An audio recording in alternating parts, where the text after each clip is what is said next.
What's up, Greatness Gang? Welcome back to another reaction. And today I have a very, very special reaction from Nirvana. Okay, we just not only listening to a Nirvana song, we're listening to a podcast that was hosted by Mr. Conan O'Brien. And he's interviewing Dave Grohl and Krist Novoselic, if I'm pronouncing their names correctly. And they're members of Nirvana, and they are reflecting on Kurt Cobain's lyrics and legacy. Yes, I know a few of Nirvana's songs, but I don't know a lot about Mr. Kurt Cobain. But I know that a lot of people say that he had a very big influence on not just the music culture, but American culture in general. So I'm looking forward to getting to know more about them. This is not going to be my last Nirvana reaction. I know that he passed away tragically. So the song we're going to be reacting to after the interview podcast clip is Nirvana's "Where Did You Sleep Last Night?" the live version, MTV Unplugged. So let's get straight into it. Make sure you subscribe to the channel and like the video. Now, the reviews when the album came out, universally, almost without exception, were glowing. I mean, people really, the critics, whatever that means to you guys at the time, thought it was fabulous work. Bad reviews sting. I wouldn't know. Yeah. Never a bump in the road. I hear an echo. Yes, they do. Those fabled electrical audio acoustics is what you're hearing. Yeah. No, but it was appreciated when it came out. And of course, one of the difficulties is that once Kurt died, everybody had to go back and parse through in utero and read lyrics like they're tea leaves leading you somewhere. Yeah. And that feels like a recipe for incredible bullshit and misunderstanding. You can do it with Soundgarden lyrics too. But, you know. Yeah, it's strange. When we were making the record, we did all of the instrumental tracks first. I don't know if Kurt sang any of the songs live. It was all just the three of us doing the instrumental tracks first, live in a room, without really having ever heard what Kurt was going to sing, or even how he was going to sing it, like his melodies and patterns. That most of these things I just listened to them as instrumentals. So it was always exciting, like a mystery, knowing like, oh, he's in there singing this track today, and wondering what it was going to sound like when he was finished. And one of Kurt's amazing abilities was not just that he was a great lyricist, but he had a really specific kind of signature melodic turn of phrase. So he always braided really two simple lines together, I think, in a way that was almost unpredictable.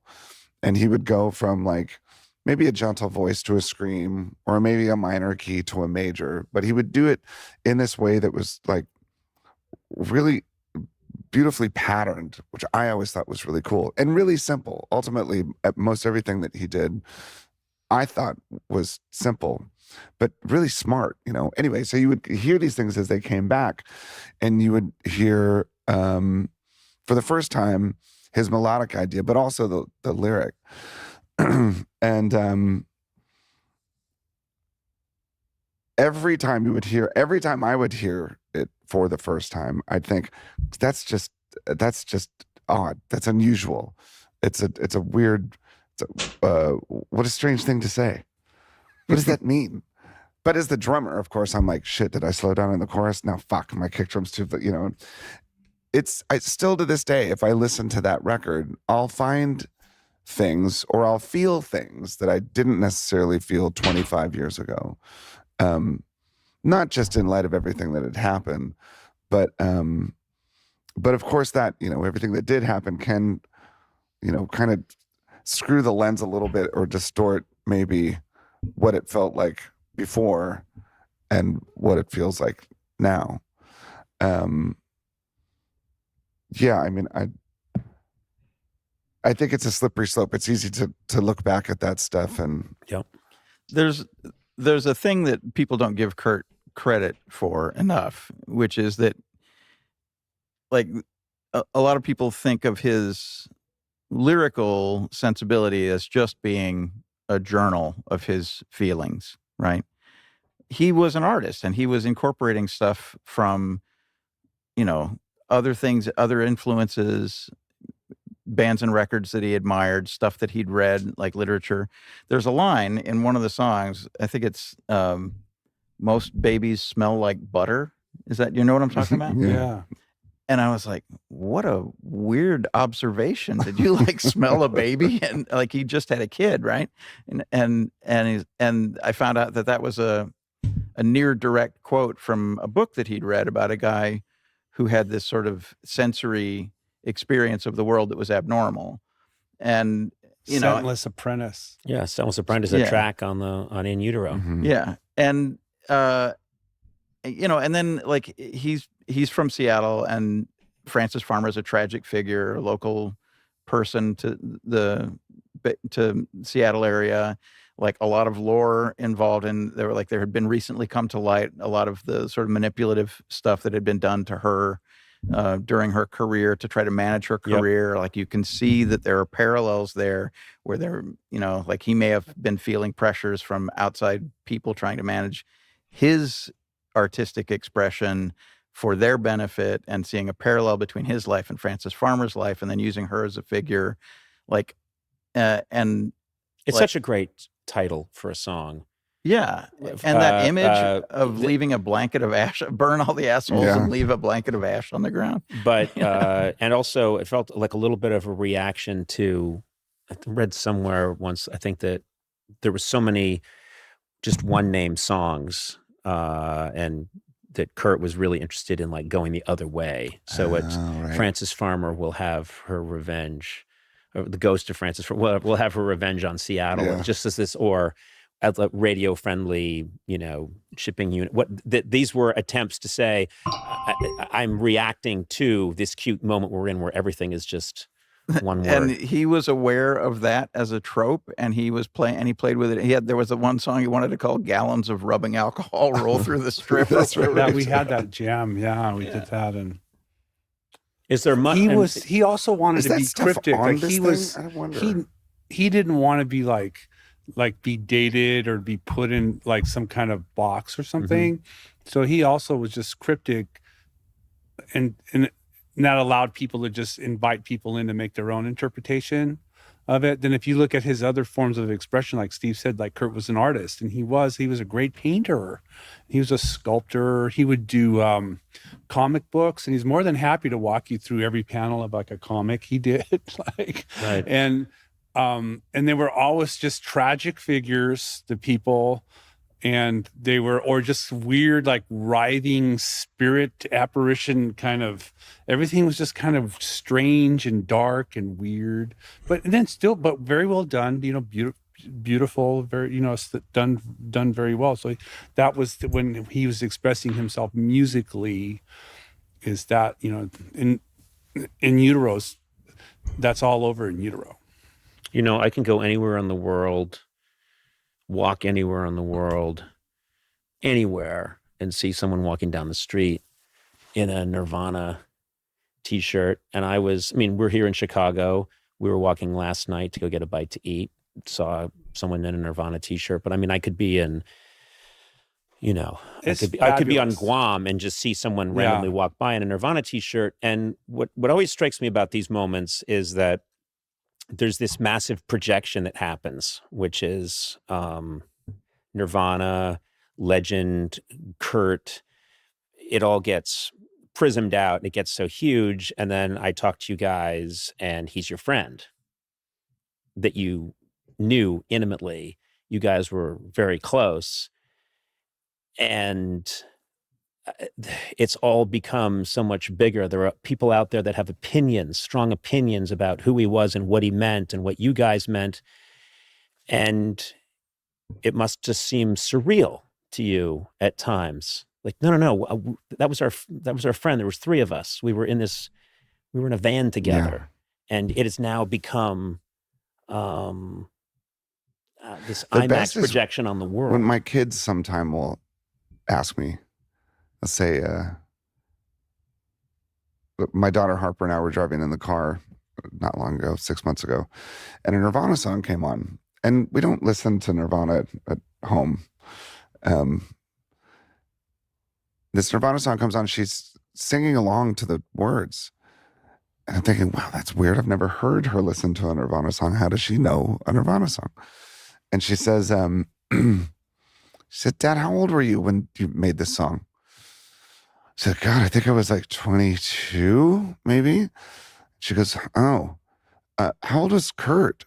I said, I think he was maybe like 23, 24. And she goes, what was he like? And I'd say, well, he was really nice. He was kind of shy,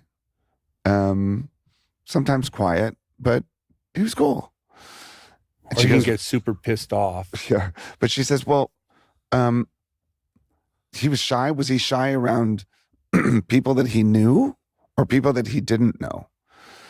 And I said, well, kind of a little bit of both. And she said, God, that's so strange that someone who feels shy like that could write these songs and sing them for everyone to hear and then stand on stage in front of 100,000 people and play them. I thought that was so cool because I think she wasn't looking so much at that other thing. Yep. She was looking at the person, right? And, you know, after Nirvana was over, that curtain got sort of pulled away. So it changed the way I thought about every other mythological rock star that I'd ever followed in my entire life. And it really made me realize, oh shit, they were an actual human being. We talked like they're playing cards or something like that, but they're just people. That was the podcast clip.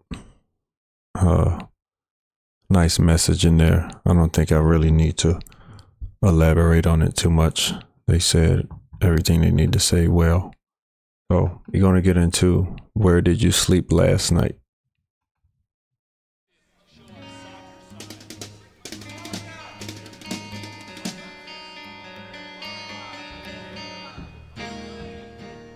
Fuck you all. This is the last song of the evening.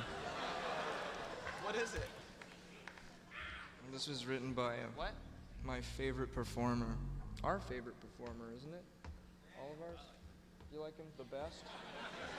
Oh, and there's a donation basket for Kurt wants to buy Lead Belly's guitar. Oh yeah, this guy representing the Lead Belly estate wants to sell me Lead Belly's guitar for $500,000. They're passing a basket. Yeah. I even asked David Geffen personally if he'd buy it for me. He wouldn't do it. Okay.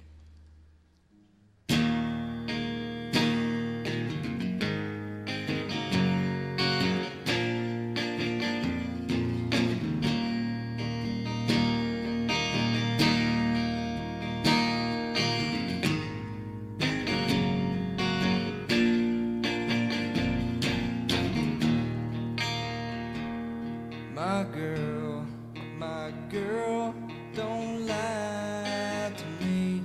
Tell me, when did you sleep last night? In the clouds, where the sun don't ever shine, I would shiver the whole night through. My girl, where will you go? I'm going where the cold wind blows. In the pines, where the sun don't ever shine, I would shiver the whole night through. Her husband was a hard-working man, just about a mile from here.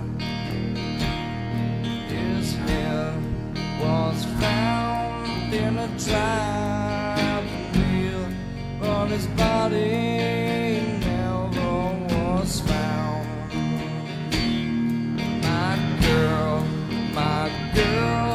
don't lie to me. Tell me, where did you sleep last night? In the pines, where the sun don't ever shine. I would shiver the whole night through. Shiver for me.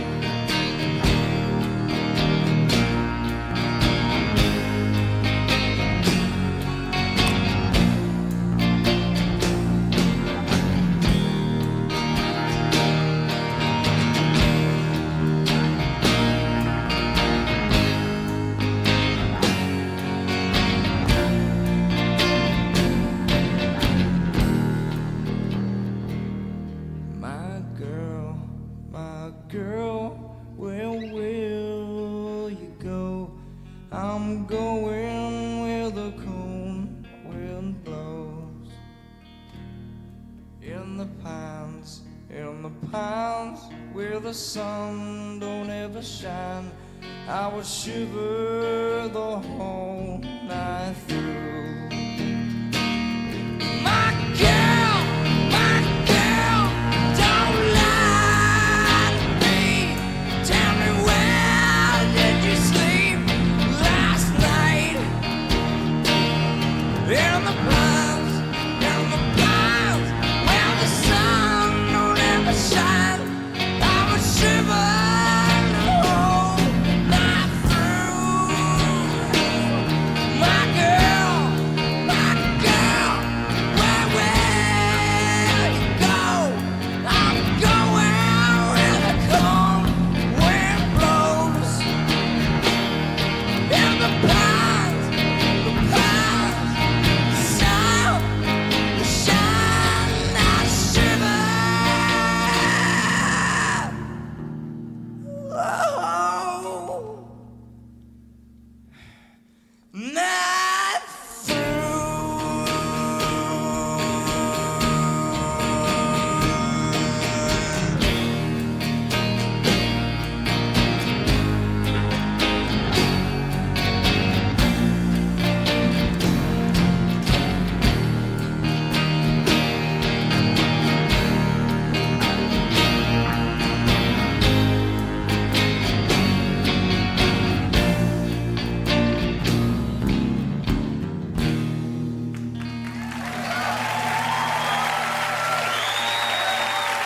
Thank you.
Ladies and gentlemen, Greatness Gang, that was Nirvana. Where did you sleep last night? Nice song, beautiful song. Like how his other bandmates was mentioning before, song, his lyrics and vocals can start down here and just abruptly jump to somewhere else and be all over the place. But like how they said, it's still beautiful. It's still organized. It was his way of working. I'm just like looking at the audience and like realizing like what he meant to people, and like these people that was here watching this live MTV Unplugged performance, looking back at it now, and that moment probably is so much more meaningful to them. The fact that he's gone, and I'm pretty sure anytime they listening to a Nirvana song, they probably think about like, wow, I just got a Kurt Cobain autograph. So yeah, let me know what I need to listen to, react to next from Nirvana.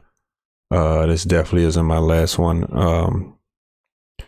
Let me know which album that I need to check out first. Let me know what I need to react to next in general. Subscribe to the channel. Love you guys.